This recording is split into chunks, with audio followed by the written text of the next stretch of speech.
राधे राधे। आज हम सुनेंगे कार्तिक महात्म्य अध्याय 2।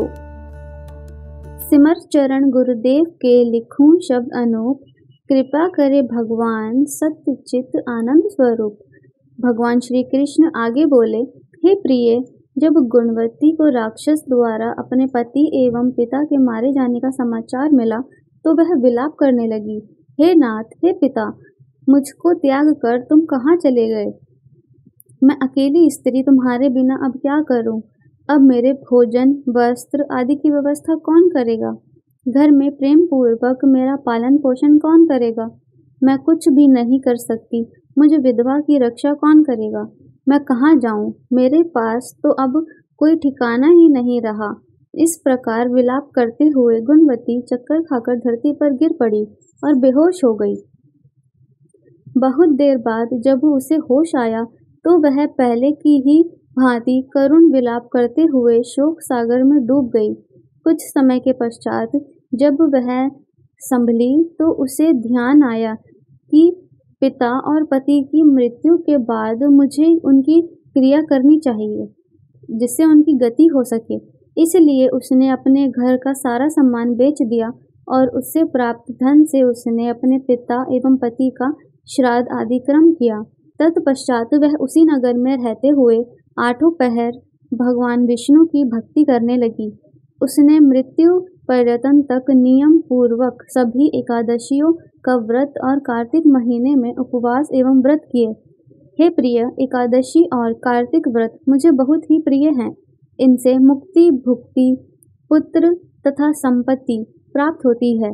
कार्तिक मास में जब तुला राशि पर सूर्य आता है तब ब्रह्म मुहूर्त में उठकर स्नान करने का व्रत व उपवास करने वाले मनुष्य मुझे बहुत प्रिय हैं, क्योंकि यदि उन्होंने पाप भी किए हों तो भी स्नान व व्रत के प्रभाव से उन्हें मोक्ष प्राप्त हो जाता है।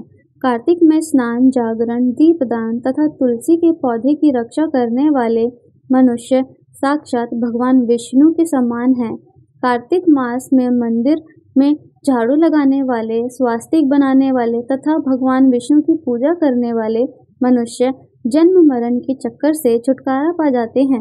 यह सुनकर गुणवती भी प्रतिवर्ष श्रद्धा पूर्वक कार्तिक का व्रत और भगवान विष्णु की पूजा करने लगी। हे प्रिय, एक बार उसे ज्वर हो गया और वह बहुत कमजोर भी हो गई। फिर भी वह किसी प्रकार गंगा स्नान के लिए चली गई। गंगा तक तो वह पहुंच गई, परंतु शीत के कारण वह बुरी तरह से कांप रही थी। इसी कारण वह शिथिल हो गई।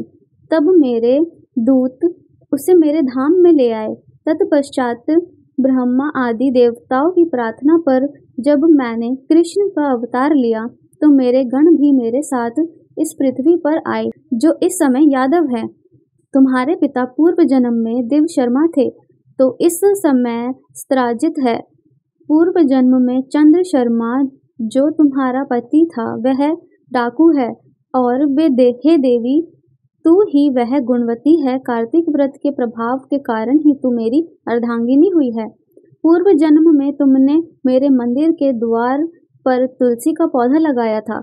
इसी समय वह तेरी महलों के आंगन में कल्प वृक्ष के रूप में विद्यमान है।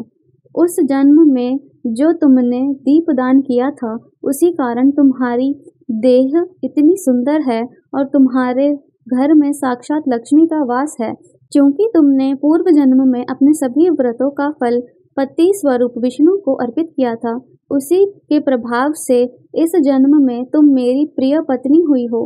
पूर्व जन्म में तुमने नियम पूर्वक जो कार्तिक मास का व्रत किया था उसी के कारण मेरा और तुम्हारा कभी वियोग नहीं होगा।